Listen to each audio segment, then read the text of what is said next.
అధ్యక్ష, దీనిపైన గౌరవ మంత్రివర్యులు చెప్పారు అధ్యక్ష. టోటల్గా ఏడీసీఎల్లో 64 వర్క్స్, అట్లాగే ఏపీసీఆర్డీలో 21 వర్క్స్ అధ్యక్ష. 85 వర్క్లకి టోటల్గా కాంట్రాక్ట్స్ అవార్డ్ చేసింది 50,027 కోట్ల అధ్యక్ష. అంటే ఆల్మోస్ట్ హాఫ్ సెంచరీ దాటిపోయింది అధ్యక్ష కోట్ల రూపాయల్లో కాంట్రాక్ట్స్ అవార్డ్ చేయడంలో. కానీ చూస్తే అధ్యక్ష టోటల్గా కూడా సుమారు 9 మంది కాంట్రాక్టర్స్కి ఇవ్వడం జరిగింది అధ్యక్ష. 50,000 కోట్ల రూపాయలు 9 మంది కాంట్రాక్టర్స్కే ఇవ్వటం జరిగింది అధ్యక్ష. ఆంధ్ర రాష్ట్రంలో రోజు కూడా నాకు కాంట్రాక్టర్స్ వచ్చి రిప్రజెంటేషన్స్ తెలియజేసుకుంటున్నారు అధ్యక్ష. మీ ద్వారా తెలియజేసేది ఏంటంటే ఈ సబ్కా అని state of Andhra Pradesh building contractors association అని ఉంది అధ్యక్ష. దీంట్లో ఆంధ్ర రాష్ట్రంలో ఉన్న కాంట్రాక్టర్స్ సుమారు 3,000 మంది రిజిస్టర్ అయి ఉన్నారు అధ్యక్ష.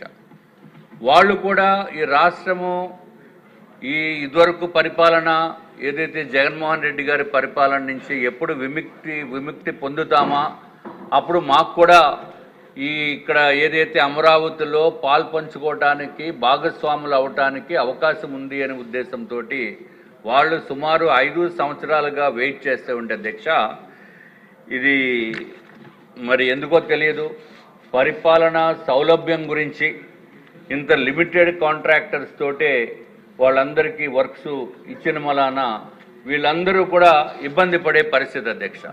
5 సంవత్సరాల కాలం నుంచి వాళ్ళకి పేమెంట్స్ లేవు. ఈ చిన్న కాంట్రాక్ట్స్ R&Bలో చేసేవాళ్ళు, ఈ మిగిలిన చోట్ల ఇతర కార్పొరేషన్స్లో చేసేవాళ్ళు, NREGS దాంట్లో చేసిన వాళ్ళు ఎవరికి కూడా పేమెంట్లు లేకుండా అత్యంత దారుణమైన దుర్భరమైన జీవితం గడుపుతూ వర్క్స్ ఎప్పుడు వస్తాయా అని చెప్పి వెయిట్ చేస్తూ ఆఖరికి మాకు పాల్పంచుకోవడానికి అవకాశం లేనటువంటి పరిస్థితి ఉందని చెప్పి రిప్రజెంటేషన్స్ మీద రిప్రజెంటేషన్స్ ఇవ్వడం జరుగుతుంది అధ్యక్ష. మీరు అనుకోవచ్చు ఎంతసేపు ఈ కాంట్రాక్టర్స్ విషయం ఏంటని. కానీ నేను బిల్డర్స్ అసోసియేషన్ ఆఫ్ ఇండియాలో చాలా చురుకైన పాత్ర వహించాను అధ్యక్ష. అట్లాగే నేను ఎన్నో అసోసియేషన్స్కి ప్రెసిడెంట్గా ఉన్నాను, ప్రొఫెషనల్గా కూడా ప్రెసిడెంట్గా చేసిన పరిస్థితి ఉంది. కాబట్టి అందుకు వాళ్ళు వచ్చి మాకు చెప్తూ ఉంటారు. నేను చెప్పవలసిన బాధ్యత, వారు గోడు మీ ద్వారా మంత్రివర్యులకి ప్రభుత్వానికి చెప్పవలసిన బాధ్యత కూడా నా పైన ఉంది అధ్యక్ష. అంటే 3,000 మంది కాంట్రాక్టర్స్ ఉన్నప్పుడు కనీసం ఇక్కడ ఏదైతే పెద్ద నిర్మాణ పనులు చేపట్టారో ఈ నవరత్నాలు లాంటి కాంట్రాక్టర్స్ అధ్యక్ష పెద్దవాళ్ళు, కాబట్టి వాళ్ళకి కూడా చెప్పవలసిన బాధ్యత ఉంది. చిన్న కాంట్రాక్టర్స్కి ఏదో 10 కోట్లు 20 కోట్లు చిన్న సబ్ కాంట్రాక్ట్స్ ఇచ్చి వాళ్ళకి కూడా పేమెంట్లు ఇస్తే బాగా ఉంటుంది అధ్యక్ష. ఇది మనము ఒక 2014లో ఏదైతే రాష్ట్ర విభజన తర్వాత ఎంతో ఆనందంతో ఏమీ చేయలేనటువంటి పరిస్థితుల్లో అమరావతి రాజధాని నిర్మాణం గురించి చేపట్టిన తర్వాత ఆ జగన్మోహన్ రెడ్డి గారు ప్రభుత్వం మారిన తర్వాత అధ్యక్ష సర్వనాశనం చేశారు. దాంట్లో సిఆర్డీఏలోని దీంట్లో చేసిన వాళ్ళకి కూడా అధ్యక్ష ఏపీ సిఆర్డీఏలోని ఏడీసీఎల్లో చేసిన కాంట్రాక్టర్స్ కూడా చాలా ఇబ్బందులు పడ్డారు, దాంట్లో డౌట్ లేదు. రోడ్లు వేస్తే రోడ్ల పైన ఉన్న గ్రావెలు మెటల్ కూడా దుబ్బిపోయిన పరిస్థితి ఉంది అధ్యక్ష. ఎక్కడ నిర్మాణాలు అక్కడ ఆపేశారు, సర్వనాశనం చేశారు, రైతాంగాన్ని సర్వనాశనం చేశారు. అట్లాగే సిఆర్డీలో పనిచేసిన కాంట్రాక్టర్స్ ఎవరైతే నేను ఈ నవరత్నాలు అని చెప్తున్నానో వాళ్ళని కూడా సర్వనాశనం చేశారు. అంత కాంట్రాక్ట్ వ్యవస్థను నాశనం చేశారు అధ్యక్ష. అట్లాగే ఇప్పుడు ఈ ప్రభుత్వం వచ్చిన తర్వాత మళ్ళీ ఆ కాంట్రాక్టర్స్ని అన్నీ కూడా కాంట్రాక్ట్స్ని క్యాన్సిల్ చేసి కొత్తగా కాంట్రాక్ట్స్ తయారు చేసి ఇప్పుడు కొత్తగా టెండర్స్ కింద పిలిచి వాళ్ళకి ఇచ్చారు, సంతోషం. కానీ వాళ్ళకి ఇచ్చినప్పుడు ఏ రేట్లతో ఇచ్చారు అధ్యక్ష? ఇప్పుడు ఉన్న రేట్లతో, అంటే 2025-26 రేట్ల SSR తోటి ఇప్పుడు ఇచ్చారు. Okay, that is fine. But ఏదైతే చిన్న వాళ్ళకి ఇల్లులు కట్టిన వాళ్ళకి 2016-17 రేట్లతోటి ఇప్పుడు కూడా చేయమంటే ఎట్లా చేస్తారు అధ్యక్ష? అంటే వాళ్ళకి ఒక న్యాయము, వీళ్ళకి ఒక న్యాయమా? అంటే వీళ్ళేమో ప్రివిలేజ్, వీళ్ళేమో L1 దర్శనము, మిగిలిన వాళ్ళేమో జనరల్ దర్శనమా? గౌరవ మంత్రివర్యుల్ని కోరేది అందరినీ సమానంగా చూడవలసిన బాధ్యత ఉంది. పెద్దవాళ్ళు కాబట్టి వాళ్ళు ఆకాశాన్ని లేకపోతే మేఘాలని టచ్ చేసే కాంట్రాక్టర్స్ కాబట్టి వాళ్ళకి స్పెషల్ ప్రివిలేజ్ మీరు ఇవ్వండి. అంతేగాని చిన్న చిన్న కాంట్రాక్టర్స్ ఎంత దారుణమైన దుర్భరమైన పరిస్థితి అంటే అధ్యక్ష, ఏదైతే 4 సంవత్సరాల నుంచి పేమెంట్లు లేక అల్లాడిపోతూ ఆత్మహత్యలు చేసుకున్న కాంట్రాక్టర్స్ ఉన్నారు 43 మంది. తర్వాత ఇంకొక ఆశ్చర్యకరమైన విషయం ఏంటంటే, ఏదైతే 4 సంవత్సరాల నుంచి పేమెంట్స్ పెండింగ్ ఉండిపోయిన తర్వాత ఫైనాన్షియల్ ఇయర్లో 2025 మార్చి తర్వాత ఆటోమేటిక్గా అప్గ్రేడ్ అయ్యి నా పేమెంట్ ఇంత ఉంటుంది, ఆ పోర్టల్లో ఉంటుంది, నిధి పోర్టల్లో ఏదో పోర్టల్ ఉందంట అధ్యక్ష, దాంట్లో ఉంటుంది అనుకుంటే ఈ ఏంటో మరి ఆర్థిక శాఖ కొత్త వింతైన పోకడలు సృష్టిస్తుంది. వాళ్ళకేమో దాంట్లో మైగ్రేట్ అవ్వలేదు అధ్యక్ష. సో వీళ్ళకి బిల్లు ఉందా లేదో తెలియదు. అదే దారుణమైన పరిస్థితి ఉంది అధ్యక్ష.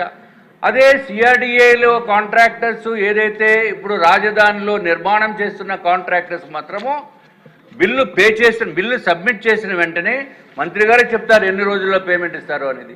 అది కూడా చెప్పవలసిన అవసరం ఉంది. వారం రోజుల్లో 10 రోజుల్లోనే పేమెంట్ ఇస్తున్నారు, సంతోషం. We are not against for that. 5 years నుంచి కూడా పేమెంట్లు పెండింగ్ ఉండిపోయి నరక యాతన అనుభవిస్తూ మెడలో పుస్తుల తాడులు కూడా తాకట్టు పెట్టి అప్పులు ఇచ్చేవాడే దొరకనటువంటి పరిస్థితుల్లో వాళ్ళ వైపు కూడా కొంత దయ చూపించవలసిన అవసరం ఉంది అధ్యక్ష. Again I'm linking it up with AP TIDCO houses చేసిన కాంట్రాక్టర్స్ చేసిన తప్పేంటి అధ్యక్ష? 2016-17 సంవత్సరంలో ఉన్న రేట్లని 2021-22లో కూడా బలవంతంగా కంప్లీట్ చేస్తే ఆ కాంట్రాక్టర్కి పేమెంట్ ఇచ్చిందంతో తెలుసు అధ్యక్ష, కేవలం 29,200 రూపాయలు పెర్ టన్ ఆఫ్ స్టీల్ ఇచ్చారు అధ్యక్ష. కొన్నదేమో 73,000 రూపాయలు పెట్టుకొని 29,000 రూపాయలు పేమెంట్ తీసుకుంటే ఆ మిగిలిన 50,000 రూపాయలు కూడా పేమెంట్ లేకుండా ఉన్న పరిస్థితి ఉంటే ఏదో కమిటీ వేశారంట. ఆ కమిటీ రిపోర్ట్ ప్రకారము కేవలము 15 నెలలే ఇస్తాము, మిగిలినది ఇవ్వమంటే అడుక్కు తినవలసిన పరిస్థితి కూడా ఉంది అధ్యక్ష. కానీ మిగిలిన వాళ్ళ పరిస్థితి ఏంటంటే అధ్యక్ష, ఈ నవరత్నాల గురించి నేను మాట్లాడట్లా.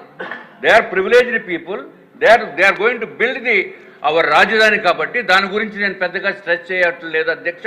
అది ఏమి జరిగిందో ఎట్లా జరిగిందో అవన్నీ కూడా రాష్ట్ర ప్రభుత్వానికి తెలుసు, మంత్రివర్యులకి తెలుసు, నాకు ఇంకా బాగా తెలుసు. కాబట్టి అవన్నీ నేను ప్రస్తావించదలుచుకోలేదు అధ్యక్ష. మీ ద్వారా నేను కోరేది, ఏదైతే జగన్మోహన్ రెడ్డి గారు సర్వనాశనం చేశారో, ఈ రాష్ట్రాన్ని సర్వనాశనం చేసిన తర్వాత ఈ నవరత్నాల పైన ఏదైతే కాంట్రాక్టర్స్ ఉన్నారో వాళ్ళ ద్వారా బ్రహ్మాండమైన నిర్మాణాలు చేపట్టి దీని ప్రకారం చూస్తే అధ్యక్ష ఫైనల్గా కంప్లీషన్ అనేది ఎప్పటి వరకు ఉందంటే అధ్యక్ష, కొన్ని వర్క్స్ 2028 ఏప్రిల్లో కంప్లీట్ అయిపోతున్నాయి అధ్యక్ష, కొన్ని వర్క్స్ 2027 ఆగస్టులో కంప్లీట్ అయిపోతున్నాయి అధ్యక్ష.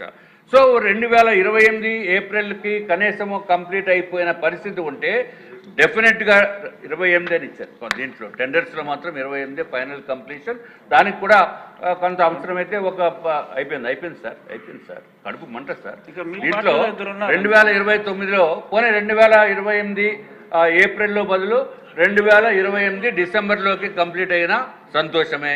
ఎందుకంటే నారాయణ గారి అధ్యక్ష గౌరవ మంత్రివర్యులు 9 నెలల్లో డెలివరీ టైం అనుకుంటే లేదు 6 నెలల్లో చేసేయాలంటారు.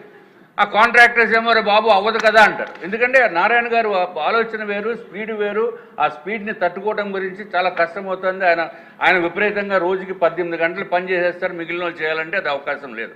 Anyway I appreciate the initiatives taken by the state government and at the same time అధ్యక్ష we have to do justice for every one in equal manner. పెద్దవాళ్ళకి ఒక న్యాయము, చిన్న కాంట్రాక్టర్స్కి ఒక న్యాయం అనేది కాదు అధ్యక్ష.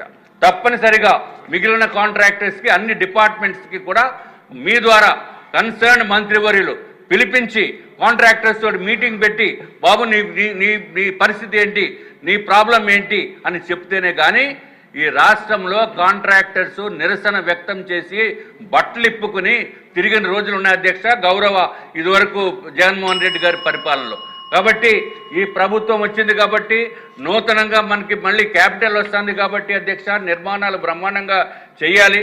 అంతకుముందు ఏదైతే నిర్మాణంలో పాలు పంచుకుందామని అనుకున్న వాళ్ళకి కూడా న్యాయం చేయవలసిన బాధ్యత తమరిపైన ఉంది అని చెప్పి నేను తెలియజేసుకున్నాము అధ్యక్ష. మీ ద్వారా మరి ఒక్కసారి గౌరవ మంత్రివర్యుల్ని కోరుకునేది ఏంటంటే రాజధాని నిర్మాణంలో భాగంగా కేవలము నవరత్నాలకే కాకుండా మిగిలిన వాళ్ళకి కూడా చిన్న చిన్న పనులన్నీ ఇచ్చి వాళ్ళు కనీసం జీవించటానికి బతకటానికి స్కూల్ ఫీజులు కట్టుకోవడానికి ఈఎంఐలు కట్టుకోవడానికి ఇంటద్దులు చెల్లించుకోవడానికి కూడా అవకాశం లేనటువంటి దుర్భరమైన పరిస్థితి ఉంటే ఇన్ని కోట్ల రూపాయలు కొంతమందికే ఇవ్వటము లేకపోతే వాళ్ళ ద్వారా కనీసం సబ్ కాంట్రాక్ట్స్ అని ఇమ్మని ఆదేశాలు ఇవ్వాల్సిందిగా తమరు ద్వారా గౌరవ మంత్రి వర్యులను కోరుకుంటున్నాం అధ్యక్ష. ఇప్పుడు మీకు ఎక్కువ సమయం ఇచ్చినట్టే అక్కడ కొన్ని ఎక్కువ ఇచ్చారు. కామినేని శ్రీనివాస్ గారు. అధ్యక్ష, అదే కామెంట్స్ 2014-15లో ఎక్కడా దేశంలో ఎక్కడా లేని విధంగా ల్యాండ్ పూలింగ్ అని సెల్ఫ్ సస్టైనింగ్ మోడల్లో అమరావతిని చేసి మోడీ గారి చేతులతో ప్రధానమంత్రి గారు ఆ రోజు వచ్చి చేస్తే నాకు ఇంకా గుర్తు అధ్యక్ష, 2019 మార్చిలో నేను ఆ దారిలో వెళ్తా ఉంటే లైట్లు ఎంతమంది పనిచేస్తున్నారు, 30,000 మంది అక్కడ పనిచేస్తున్నారు బాబు.